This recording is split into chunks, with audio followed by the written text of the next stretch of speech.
Bueno, buenas tardes y a todos y a todas, y buenas y olímpicas tardes. Pues bueno, es una alegría para mí estar aquí presentando este libro, ¿no? Que tiene mucho valor por muchas cosas, pero a mí hay una que me gusta especialmente y que es difícil de explicar, pero yo creo que es fácil de entender. Yo lo voy a intentar hacer en 2 minutillos, ¿no? Los poetas y los escritores, pero sobre todo los poetas, y esto lo ha vivido con más intensidad, mucha más intensidad el autor que yo. Hubo un tiempo en que el deporte en general parecía que era enemigo, en cierto modo, de la literatura. Y esto es una aberración como la copa de un pino, pero era así. Tanto en cuanto que muchos autores a los que nos gustaba mucho el deporte, cuando estábamos en circuitos literarios, nos lo callábamos. No hablábamos nunca de nuestra faceta deportiva, de nuestro amor al deporte.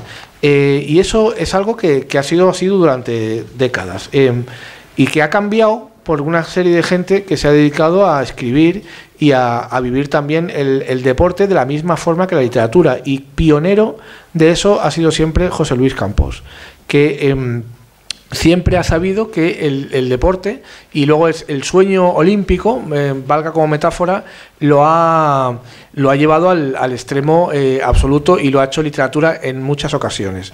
Yo recuerdo un libro suyo que se llama Regreso al estadio, que a mí me llamó muchísimo la atención. Digamos que es como no sé si una primera parte, pero sí un hermano de Olímpicos, ¿no? Y a mí me pareció un libro estupendo, ¿no? Y luego tiene esa literatura suya, que a mí me gusta tanto, y por lo que es un autor clave y muy importante para Ediciones Vitruvio, esa literatura suya distinta, abierta, en cierto modo alocada, donde mezcla cosas, donde la junta, pero siempre con un motivo y siempre con una razón, y siempre con esa forma suya de saberlo todo, ¿no? Es una persona que a mí siempre me gusta mucho hablar con él, porque es que un sabio absoluto, ¿no? Pero tanto de literatura como de deporte y como de la vida en general. Así que yo estoy muy contento de estar aquí con él y de presentar este libro, ¿no? Y también estoy muy contento de que nos acompañe el prologuista del libro, José L. Garresta, que es un poeta muy importante, clave también en la historia y en el desarrollo de Ediciones Vitruvio en estos últimos 30 años, y que a mí me gusta mucho. Yo quiero decir hoy que estoy sentado en una mesa con dos de las personas que más admiro, y yo soy fiel al verso ese famoso de Luis Cernuda cuando se le muere a André Gide, que José Luis recordará perfectamente, que dice Cernuda, con esa mala leche que tenía así andaluza y tal, dice: poca gente que cuando se muere André Gide, poca gente que admirar te queda. Bueno, pues yo vivo un poco en esa situación, salvo la mesa en la que estoy hoy. Creo que hay aquí un bagaje literario, intelectual y humano maravilloso. Así que disfrutemos de esta tarde y bueno, le cedo la palabra a José L. Garresta. Vaya.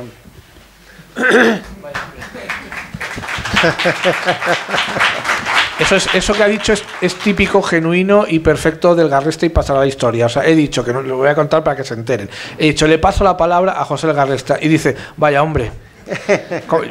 Al hilo de eso, recuerdo hace unos años que un amigo le dijo: oye, Pepe, es que esto es muy fuerte, lo siento por él, no sé si le va a gustar, pero es tan bonito en cierto modo. Le dijo: oye, Pepe, que te he dedicado un poema. Y dijo: menos mal.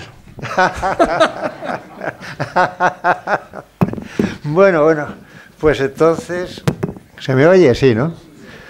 Bueno, pues en primer lugar, muchas gracias al Centro Riojano por facilitarnos esta intervención, naturalmente a Pablo, a mi querido compañero José Luis, que creo que ha hecho bien después de unos cuantos años volver a sacar a luz este libro, que verdaderamente es muy desacostumbrado, ¿no?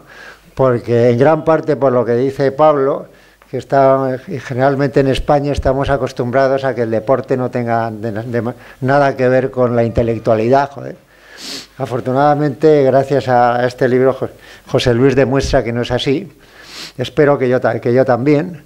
Y además yo también, después, como diré en la presentación, pienso que la poesía es la vida y la vida es la poesía. Es decir, que la narración de una vida de alguien que realmente haya hecho algo que merezca la pena y que de alguna manera deje huella en el resto de los seres humanos, se puede concebir que es un poeta, ¿no?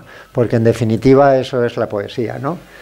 Bueno, después voy a decir que, como decía ya en el anterior prólogo, Teognis de Mégara, que no sé si se dirá de Mégara o Megara, porque yo no domino el griego del siglo VI antes de Cristo, decía que insensatos los hombres que lloran a los muertos y no a la flor de la juventud. Y eso es porque efectivamente nos olvidamos de que el tiempo también nos construye y nosotros construimos al tiempo. De manera que entonces las grandes figuras, en este caso del atletismo, la podemos comparar con las joyas engastadas en una corona en la cual el tiempo se detiene, joder. Es decir, que el verdadero protagonista de este libro es el tiempo.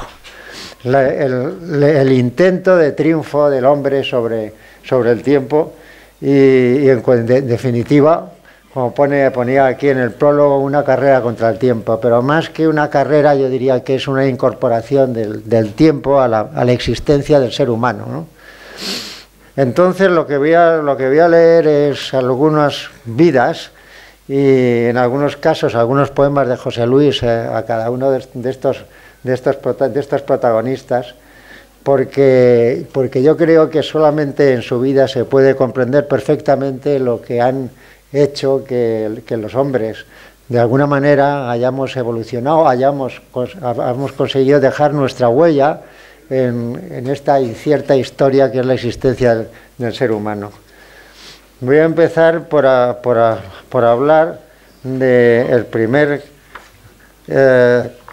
personaje que a mí quizá sea a lo mejor el que más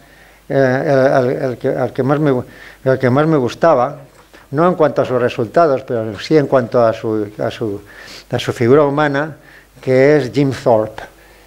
Jim Thorpe ganó la Olimpiada de 1912, aparece una fotografía suya aquí, y lo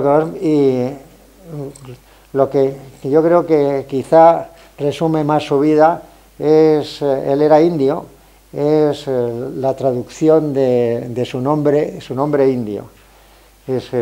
Su nombre indio se llamaba, yo tampoco sé cómo se pronunciará, Hatuchu, pero vamos, Hatuchu. Muchas gracias, José Luis. Eso es lo que es dominar algo, ¿eh? Pues quiere decir sendero iluminado por una gran luz. Y eso es lo que yo creo que fue su vida realmente, ¿no? Porque Jim Thorpe ganó las Olimpiadas, me parece que fueron, ¿en qué año? Bueno, sí, joder. Vamos a empezar por 1912. En 1912... Cuando ganó la Olimpiada, ganó nada menos que el decatlón, me parece que fue el decatlón, el salto del el teratón, pero el salto de longitud también, me parece, ¿no? Participó, sí. Participó también, pero bueno, lo más importante fue el decatlón. Después también habla aquí del pentatlón, pero vamos, eso tiene menor importancia. El caso es que unas horas después de ganar el rey Gustavo V de Suecia le impuso la medalla de oro y le entregó el trofeo del gran busto de bronce del monarca sueco y tal, y un cáliz incrustado de brillantes del zar Nicolás por el decatlón. Bien.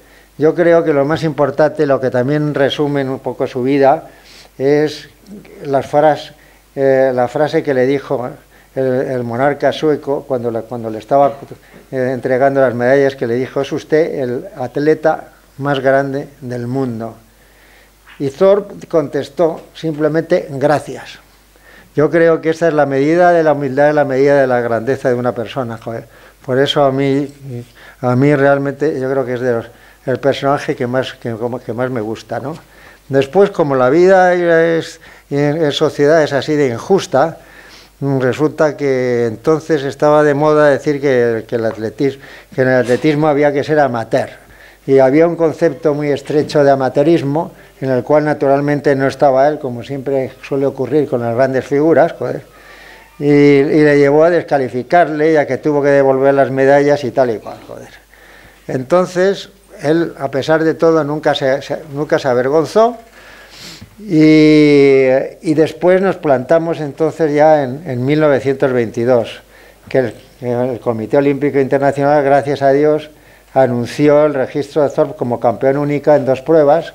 Solamente le habían inscrito como una, precisamente para demostrar que era demasiado grande como para darle lo que merecía en un primer momento, y simplemente se produce el reconocimiento verdadero en 1983 en Los Ángeles, con Juan Antonio Samarán como presidente del Comité Olímpico Internacional, en el cual le volvieron a dar las medallas. Para mí es un personaje que efectivamente tiene una grandeza increíble, y que yo creo que hace que tengamos que valorar mucho el concepto de vida y de poesía, ¿no? Al fin y al cabo, la poesía también está muy hace que el hombre está muy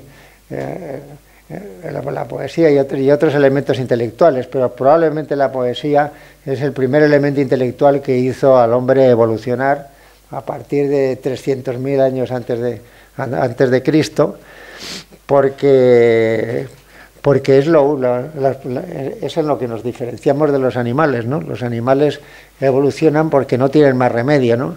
El hombre evoluciona porque es capaz de crear otros mundos, y el primer mundo precisamente se creó, yo creo, a través de la poesía. Hay gente que dice que también a través de la pintura también se puede intentar incluir las dos cosas juntas, pero en fin, realmente la poesía yo creo que es lo primero que no la poesía escrita. La poesía escrita empezaría, me imagino yo, alrededor en el año 6000 antes de Cristo, ¿no? Pero sí la poesía en general, la poesía transmitida oralmente. Bien, después la segunda gran figura, de la cual voy a hablar un poco, pero fundamentalmente por una cosa, y es si anteriormente era por su humildad, digamos, Jim Thorpe, digo Phelps, lo cito porque ha sido el mayor triunfador de la historia, ¿no? Phelps ganó, vamos a ver, 28 medallas, de las cuales 23 de oro, y bueno, en fin, con decir esto ya está bastante dicho.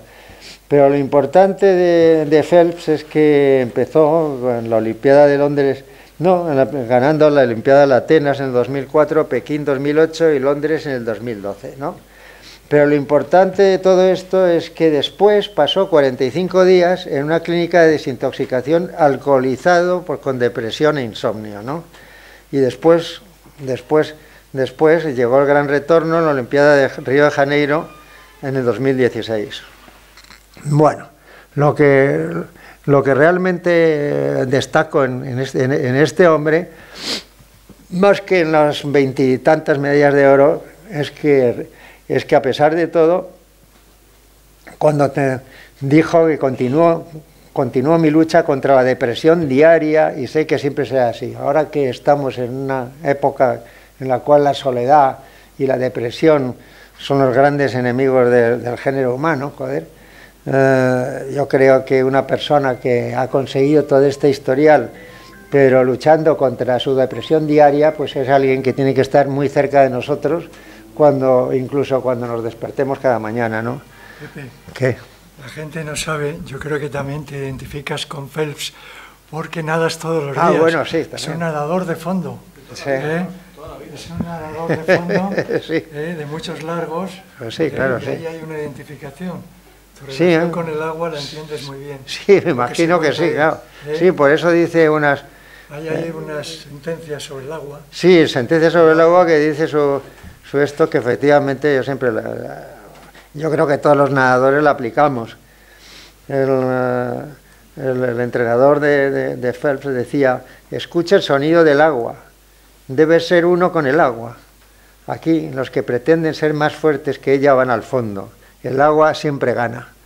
Bien, yo creo que esto no que estos también lo decía acerca de que había que ser como el agua, no solamente ser el que lo decía también, ¿cómo se llama el luchador este? Ya sabes. El que murió. Sí, el que murió, joder. Bueno, asiático. Sí, un luchador que decía que había que ser como el agua. Bruce Lee, claro, ¿no? Muchas gracias, sí. Bruce Lee, sí. ¿Por qué? Pues porque realmente hace falta hacerse agua, es decir, saber incorporarse a todo, no dejar que las cosas resbalen, sino ser uno con las cosas. Eso es realmente lo que es también el papel de un hombre en la existencia y conseguir hacer algo que deje huella. Dejar huella consiste en hacerse uno con lo que le rodea y hacer que lo que le rodea a uno sea como uno quiere, claro, ¿no? Bien, ahora voy a acertar a un personaje que probablemente será, supongo yo, voy a citar a Viquila, que es el que generalmente se suele citar más, porque efectivamente ganó en Roma en 1960 y ganó corriendo descalzo, lo cual es algo que nosotros desconocemos, porque llevamos zapatos, siempre lo hemos considerado como una de los grandes logros del género humano. Pero efectivamente lo importante de este hombre es que nos hace recapacitar, nos hace pensar que cualquiera que esté al lado nuestro puede ser un gran personaje que hemos desatendido, que no hemos sabido nunca quién era y tendríamos que tener más cuidado, ¿no? Porque Viquila, pues cuando se hizo la Olimpiada de Roma, por supuesto, nadie sabía quién era, claro, ¿no? Y de repente se encontraron con que ganaba alguien que nadie conocía y que corría descalzo, claro, ¿no? Me imagino que esto sí que es algo que verdaderamente es muy destacable, ¿no? Y así por eso, joder, cuando volvió a ganar otra vez en Tokio en 1964, entonces José Luis dice que kilómetro 30 va en una soledad esplendorosa y aumentando progresivamente la distancia. Efectivamente es muy importante porque es lo que estábamos comentando desde el principio. Este hombre también batió el récord de conseguir el triunfo en 2 Olimpiadas consecutivas en maratón, cosa que es el único que lo ha conseguido hasta ahora. Y por otra parte, nadie había vencido con tanta diferencia sobre el segundo. Aparte de esto, yo creo que este hombre no es que dijera nada de particular, pero sí estos elementos en su vida sí que son realmente importantes, ¿no? Y después pasamos a Bob Hayes. Bob Hayes es un hombre clave. Bob Hayes es un hombre que empezó su vida pues malamente. Su padre en silla de ruedas, desde su vuelta a la Segunda Guerra Mundial, los abandonó naturalmente, porque siempre esta gente suele empezar de muy abajo. Comenzó su adolescencia con una sentencia de cárcel de 10 años por atraco con pistola de juguete y un botín de no sé qué. Es decir, que ya se ve cómo este hombre empezaba su vida, ¿no? Después, en cambio, bueno, pues... Tenéis un índice al principio. Bueno, eso sí, claro, sí. Pues se puede decir porque es la página 28, Bob Hayes, Ya. Sí, perdón. Sí, sí, porque... Bueno, pues en la Olimpiada de Tokio, ganó la Olimpiada de Tokio con una ventaja bestial sobre todos los demás, pero...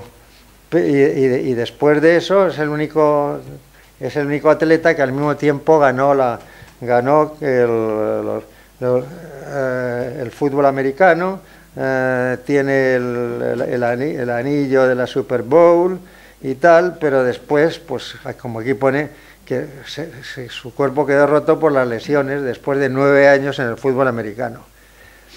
Y este hombre también del alcoholismo llegó a la humillación, 5 años de cárcel por la cocaína. Es decir, que ya se puede ver que este hombre estuvo digamos, en un circuito y con una vida realmente muy complicada, muy difícil, pero fue capaz de alguna manera de superarla, ¿no? Yo por eso lo he puesto también, ¿no? Porque verdaderamente el conseguir salir de estas circunstancias creo que son fundamentales en un poeta, que precisamente tiene que poner más de relieve la necesidad del ser humano de hacer salir de sí mismo circunstancias que le hagan de alguna manera dejar su huella y ser ejemplar para sus contemporáneos. Después, me parece que Bob Hayes. Bueno, voy a citar a Alo Herter, que también es otro personaje, para mí quizá el más admirable de todos, ¿no? Y además en gracias a Dios, concurren bastantes cosas, ¿no? Alo Herter es el único que ha ganado 4 Olimpiadas consecutivas, y aparte de ganar 4 Olimpiadas consecutivas con la circunstancia de que, como aparece aquí en una foto, estaba operado y tenía, pues no sé exactamente, un collarín, con la vértebra dislocada y tal. Y además, en su 4ª Olimpiada, que es la última que ganó, tuvo sus mejores lanzamientos, concretamente el último lanzamiento de su vida por encima de 64 metros, pues lo hizo pues no me acuerdo qué edad exactamente, pero cuando era muy mayor, ¿no? Y después, además de haber competido con esto, ¿no? Y el discóbolo, como sabemos, es una famosísima estatua griega, de manera que aquí confluye la poesía, la estatuaria y la vida de este hombre. Por eso voy a leerlo, el poema que José Luis escribió.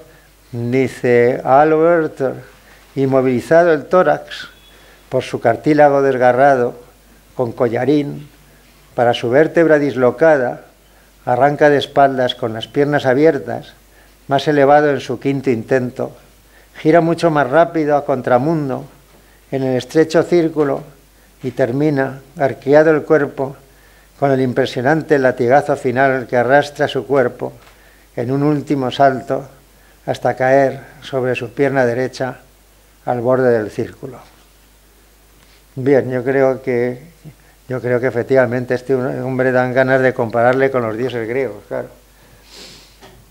Finalmente, nos citaré a Zatopek, que está en la mente de todos, joder, fundamentalmente por la fotografía que viene aquí, de la Olimpiada que ganó. Bueno, antes de esto tendría que citar, no por nada que haya escrito ni nada, ¿no?, pero el salto del siglo, porque probablemente es el récord más asombroso en atletismo de todos los tiempos, es el salto de longitud de Bob Beamon, que pasó de 8,35 a 8,90 y bueno, a una distancia que estamos muy cerca. Ahora debemos de estar en 9 metros pelados o poco menos, ¿no?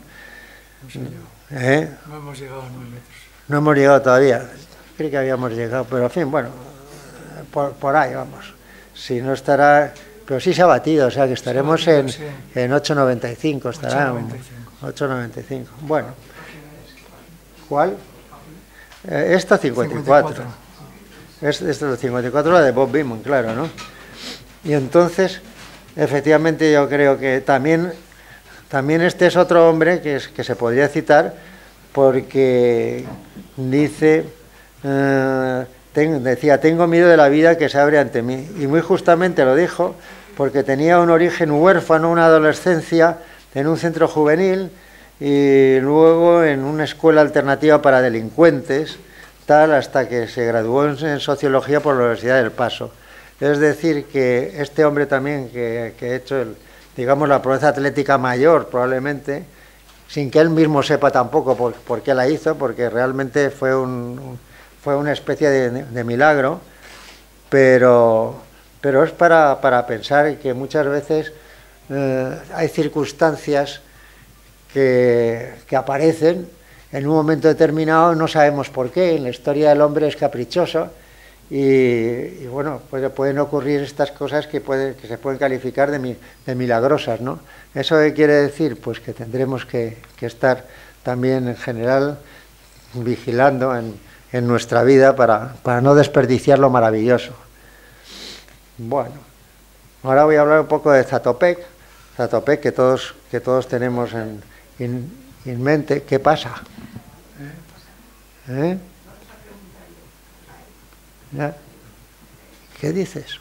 No, sigue. Ah, bueno, claro, sí. No, sigue.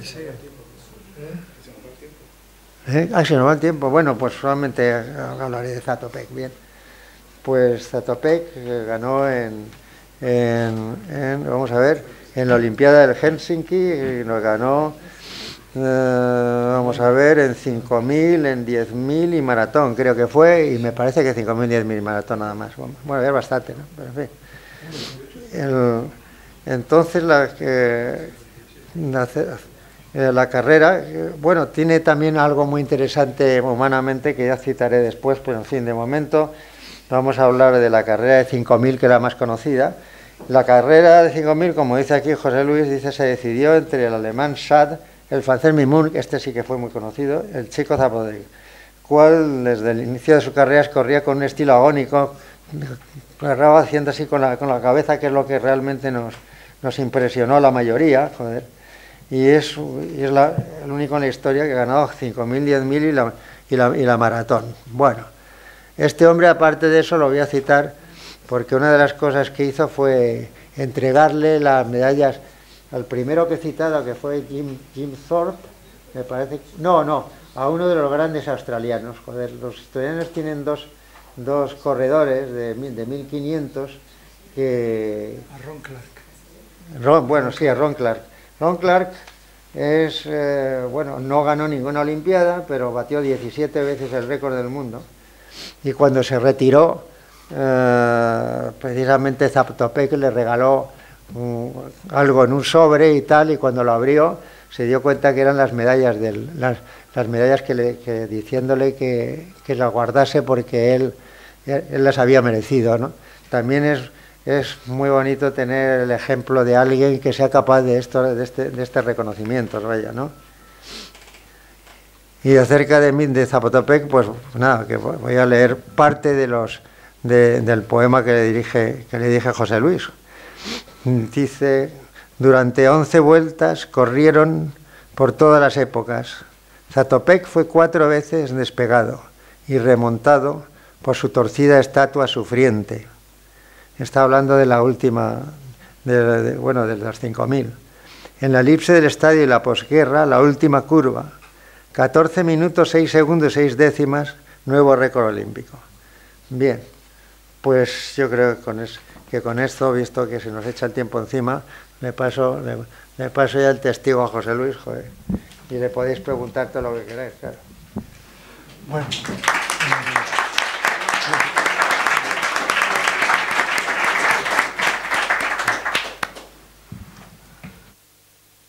¿Se oye? Sí, bueno. Primero, muchas gracias. Tengo que agradecer a varias personas. Tengo que agradecer, empezando por Pablo, que ha instrumentado todo el tema como siempre y que le ha dado base. Luego, la elaboración de este libro ha sido laboriosa, porque entre lo desordenado que soy yo y luego el colocar las fotos con todo el tema, pues es muy laborioso. Mi hijo Luis luchó mucho conmigo para elaborarlo digitalmente, y luego hay una persona que es Cristina Casteleiro, que en estos 9 meses que ha durado la lucha hemos estado viendo que la imprenta ponía esta foto aquí, la otra allá, la otra se iba, porque este es un libro de impacto del momento. Las fotos son importantísimas, como os dais cuenta, y volver a revivir temas que duran mucho, ¿no? Entonces, además, aquí se incluyen dos temas, un prólogo excepcional de Pepe, que hizo 23 años antes. Hace 23 años, Pepe y yo presentamos el tema, y Pepe y yo nacimos hace mucho tiempo con una diferencia de pocos días. Fuimos al mismo colegio, fuimos a la misma facultad, y sacamos el primer libro con una diferencia de semanas, meses probablemente. Entonces, en la parte de atrás del libro, Pepe captó totalmente el espíritu del libro, que voy a añadir luego dos cosas para que lo leáis con ese sentido, ¿no? Aunque el libro está colmado de nombres gloriosos, su verdadero protagonista es un sujeto plural, nosotros mismos, que al recordar a estos héroes, nos recordamos a nosotros tal como éramos cuando interiorizábamos sus gestas, y que para hacer estas inmortales el autor invoca a algunos grandes personajes antiguos que cerrarán el círculo de la mesa en torno al cual nos sentaremos como modernos caballeros de la tabla redonda en busca del grial de la eterna juventud. Ese es el espíritu del libro, con más cosas que uno se da cuenta cuando, al final, cuando está escribiendo, que lo he comentado con Pepe varias veces. Uno de los temas es, en el libro resulta que hablamos de cosas, por ejemplo, Jim Thorpe ganó hace más de un siglo, y el libro en que me he basado, si lo veis, acaba de salir.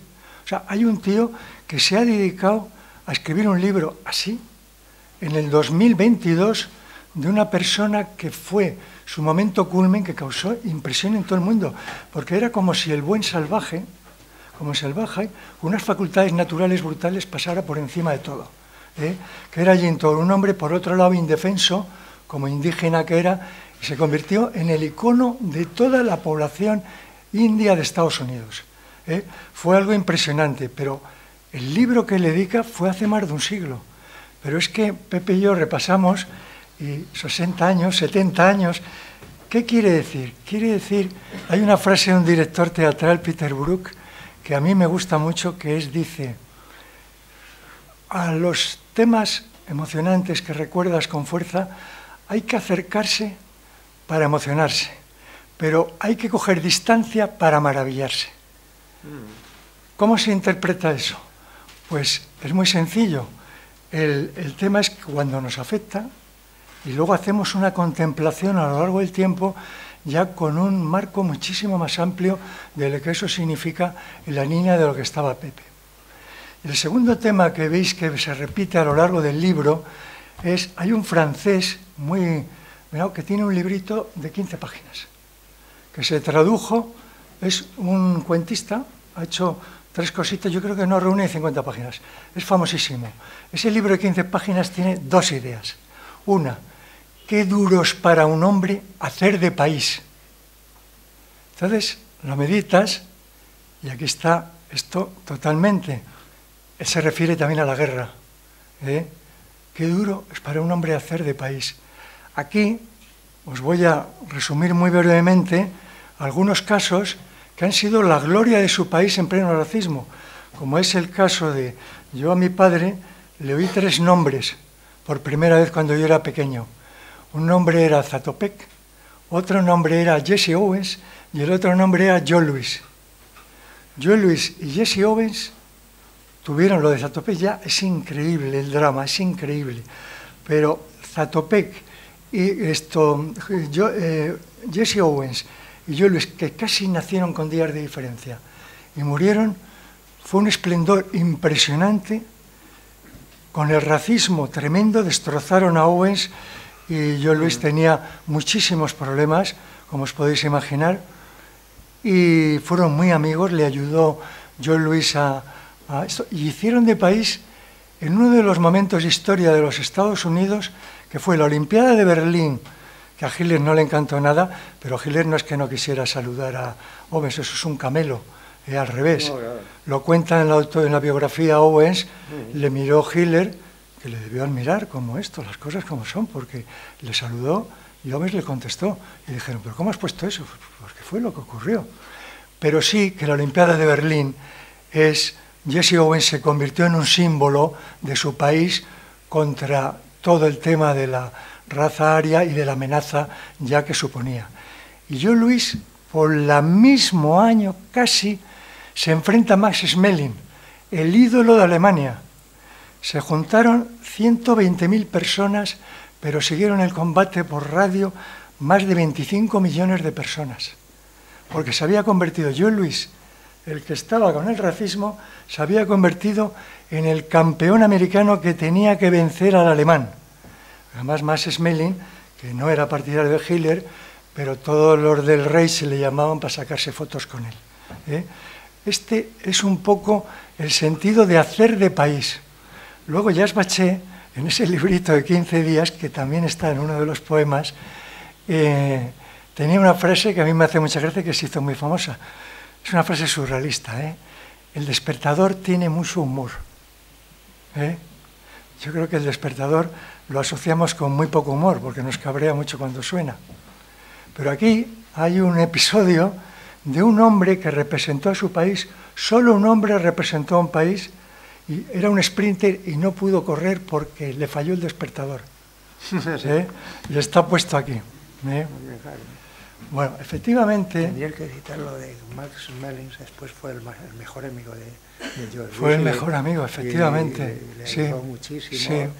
Sí, y además salvó a bastantes judíos, en fin. Y luego hay un sentido de la amistad. Vamos a ver si logro contar un poco, aunque sea brevemente. ¿Cuánto tiempo tenemos? Pues un rato, pero... ¿Un rato? Un rato. Llevas un rato. Bueno, yo quería comentar, media hora vamos a dejar, ¿vale? Bueno, vamos a comentar un tema. Cuando yo le pregunté a Pepe, lo de Pepe de nadar es una cosa especial. Yo considero que Pepe nada muy largo en la pileta todos los días, y eso supone mucho, porque, como digo ahí, Phelps escribía en el agua. Sí. Tú escribes cuando nadas y nadas cuando escribes. Sí, sí. Es inevitable. La actividad, o sea, uno de los mensajes del libro es que la actividad física es imposible separarla de la espiritual. Montaigne decía que las ideas se le ocurrían cuando movía el cuerpo y al revés. Ese es un poco el tema. Entonces yo le pregunté a Pepe, ¿cuál es el atleta que más te inspira de todo el libro? Me contestaste que Alfredo Werther. Alfredo Werther es la belleza de todo lo griego, de la Eurimia, la figura y el movimiento, sufriendo, y como decía Baquílides, hay una frase aquí que prefiero decirla exactamente de Werther.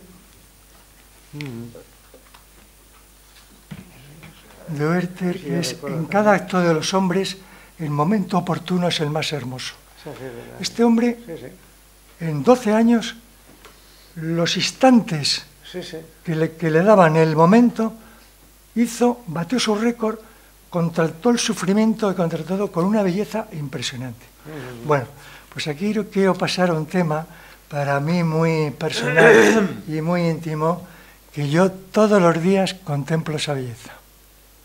Contemplo esa belleza, contemplo esa pujanza del cuadro del Discóbolo de una gran amiga mía, Trinidad Puya, que nos regaló el cuadro del Discóbolo, y en el cual yo veo la impetuosa generosidad de la pintora, que traspasa el cuadro de recuerdos y belleza entre la pujanza y la gratitud.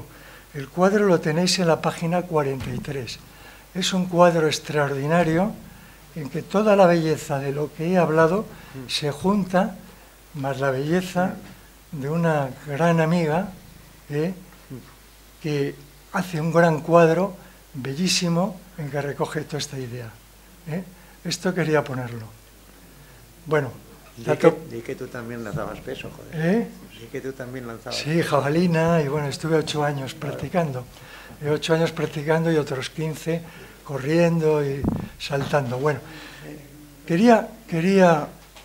me gustaría terminar con 2 temas. Los temas, cuando mi padre me dijo que el atleta era Zatopek. Vosotros ya lo estáis oyendo a vuestro abuelo, ¿eh? No sé cuál será vuestro primer recuerdo de una persona que salta ya, se sale de lo deportivo, ¿eh? Y entonces queda como uno de los grandes personajes.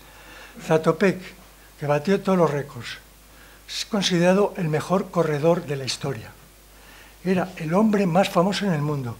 Se hizo una encuesta y resulta que después del presidente de Estados Unidos era Zatopek el hombre más famoso del mundo en aquel momento. Sí.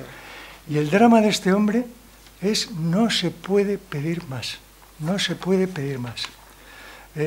Os voy a ver si os lo resumo. Viene en la página. Mis compañeros en esto de Zatopek han sido, todo esto ha ocurrido hace 75 años. Mis compañeros son un novelista extraordinario que sacó el libro ahora, y un novelista francés, Jean Echenot, y un periodista tan extraordinario, el mejor periodista deportivo quizás que exista en estos momentos, que ¿sabéis qué hace? Aprende checo y se va a Praga para escribir sobre Zatopek, que era su ídolo, para hablar con su viuda y con todos los personajes que le conocieron. Y habla en checo. O sea, ya veis las dos personas. A mí lo de Echenot me chocó, porque era un novelista, yo lo había leído, tal, me chocó, pero resulta que se pegó un año en la hemeroteca viendo el equipo todos los días para hacer esto de Zatopek. Entonces resume el drama, pero del drama os voy a contar y luego, en el telón de acero, lo mismo con la gimnasta rumana, que también, esto, cada vez que destacaba una persona en el telón de acero, cada vez que tenía que viajar, le ponían un asesor, que vigilaba y salía con él de compras, salía de tal, porque no querían que se exilase porque el golpe era brutal para el régimen. A Zatopek,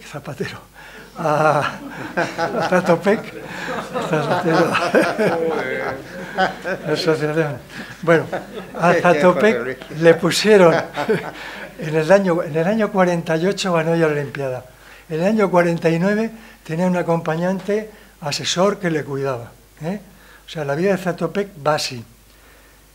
Se casa, gana el año 52 y se casa casi en el mismo momento. O sea, ya era la gran estrella y la boda se casa con uno de los grandes jefes, un coronel, con Dana, que fue campeona olímpica también. Pero fijaros, solo resumo, un novelista tan genial como dice el ambiente de Praga cuando se casa. Praga, se casan en Praga, donde en estos años, fijaros la manera de repetir, fijaros bien, todo el mundo tiene miedo, todo el tiempo, de todo el mundo y de todo en todas partes. No se puede decir en menos de una línea, el novelista fantástico como es, un novelista muy sencillo, que parece que no hace ningún esfuerzo, muy sencillo, nunca pone una palabra ni se arrebata. Pero ¿cómo se puede decir el pánico y el miedo que hay en una ciudad de una forma tan brutal? Yo no había leído nunca nada igual. Y ahora vamos al novelista.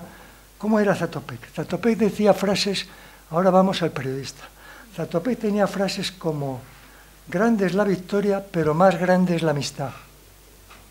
Lo que haces cuando el estadio está lleno es importante, pero lo que haces cuando el estadio está vacío es 1000 veces más importante. Es una extraña mezcla de científico, artista y soñador. Vuelvo a decir, tú saludas a tus oponentes de una forma diferente que a los amigos de la calle.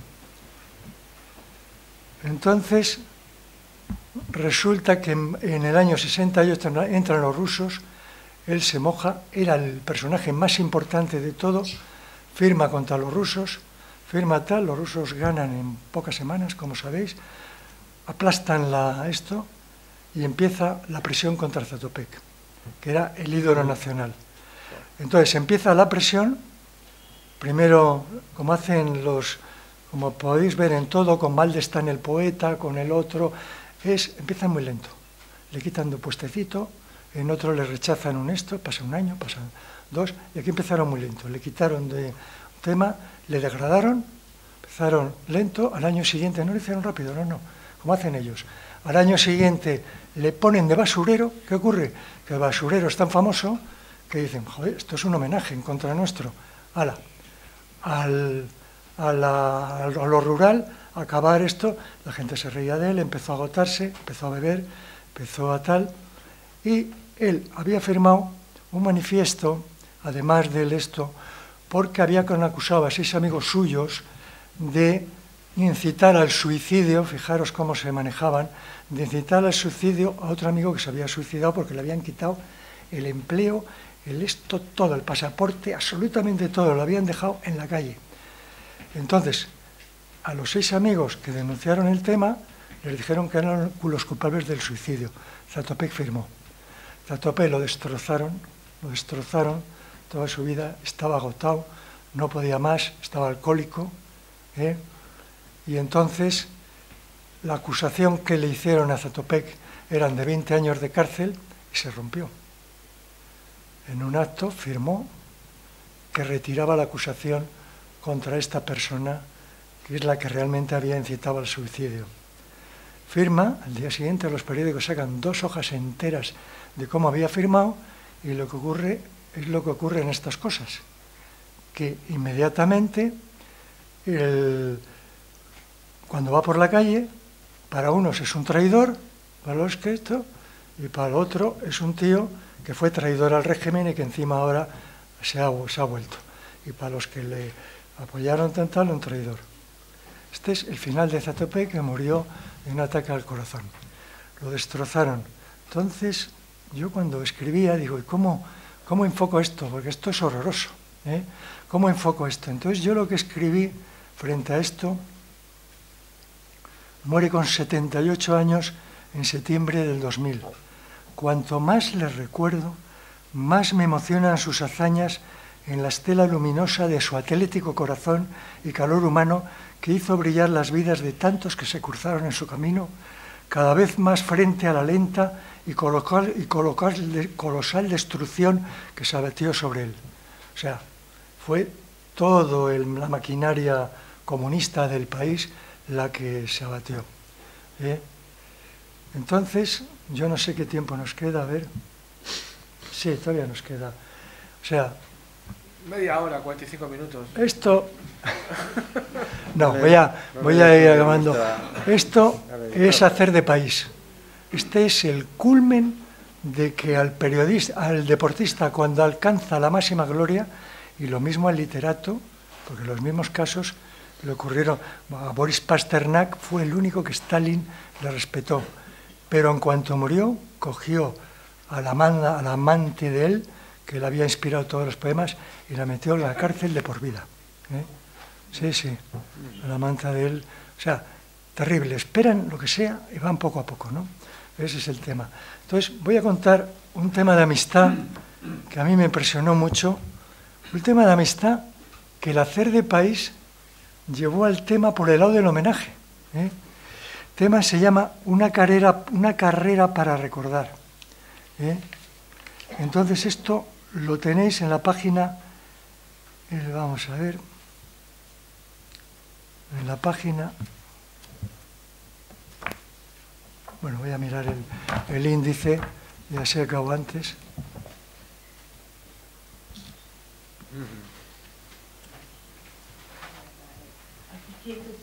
105, sí. Entonces la tenéis ahí.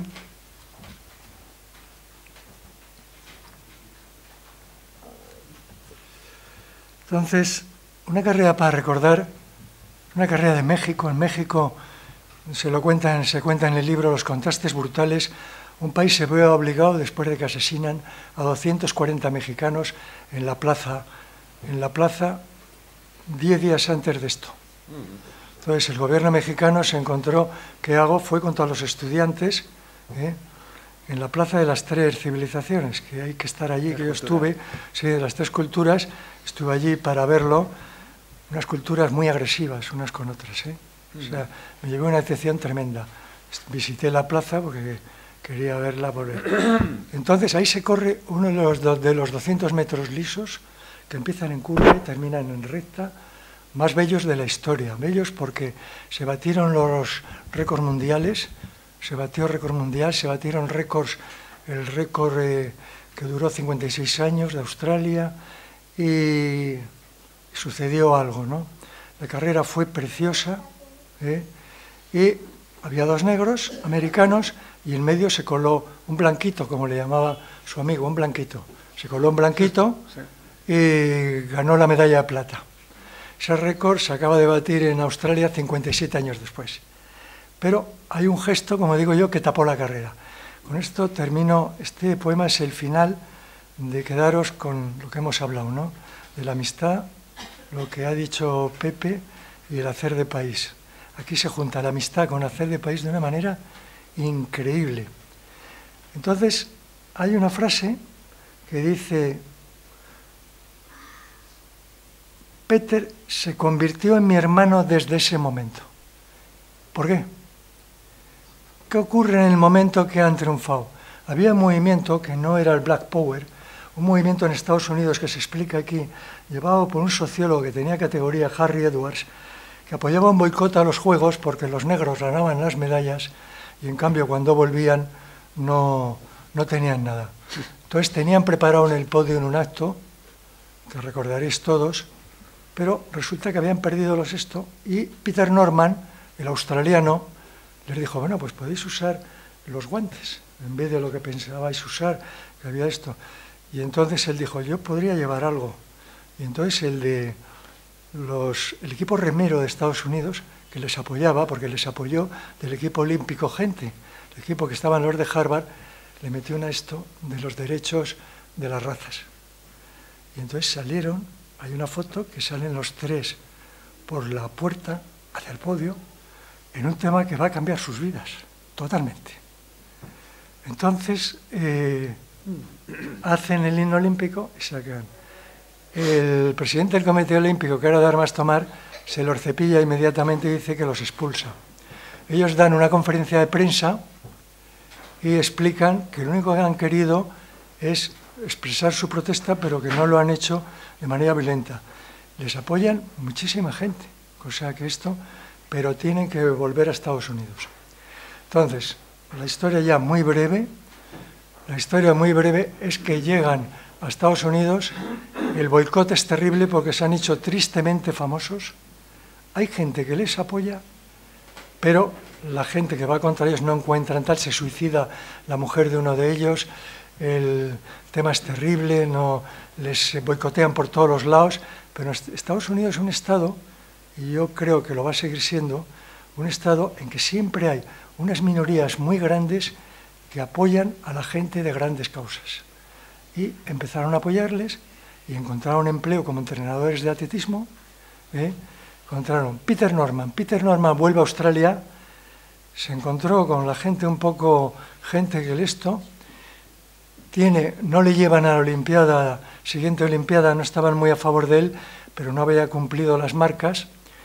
Tiene una lesión del tendón de Aquiles, empieza a beber y unos dolores terribles, en fin, pasó una vida a tener un hombre que le gustaba mucho el teatro, había dado el culmen de su vida, no llegó nunca a su marca, que fue una marca fabulosa, batió en medio segundo el récord y estuvo siempre en contacto con ellos dos, con los dos atletas, sprinters que habían ganado la medalla de oro y la de plata, siempre en contacto con ellos. Y lo que hay que decir es que al final murió Peter Norman, tuvo una estatua, como no, como yo sé, siempre después de morir les hacen una estatua. Las pasan puñeteras, pero siempre hay una estatua. Jesús Rubens tuvo una estatua, que lo humillaron hasta increíblemente. Tiene una estatua también Joe Louis, tiene una estatua, los dos sprinters, tiene una estatua Peter Norman. Pero lo que quiero destacar es que el día que muere Peter Norman se declara en Estados Unidos el Memorial Peter Norman. El Memorial. O sea, a mí me parece eso, que un Estado recoja de otro la memoria por la lucha contra el racismo, me pareció la trascendencia de un hombre haciendo de país, no, haciendo de continente. Bueno, con esto acabo y que os quedéis con el tema del libro. El tema del libro es, como dice, la lucha contra la mortalidad desde el punto de vista de cómo los hombres, hasta en lo más anónimo, repercutimos en lo más alto, como en los símbolos, cómo las amistades repercuten en lo que no nos podemos imaginar y cómo el recordar y el recordar con amplitud nos lleva a un futuro muy esperanzador. Y nada más.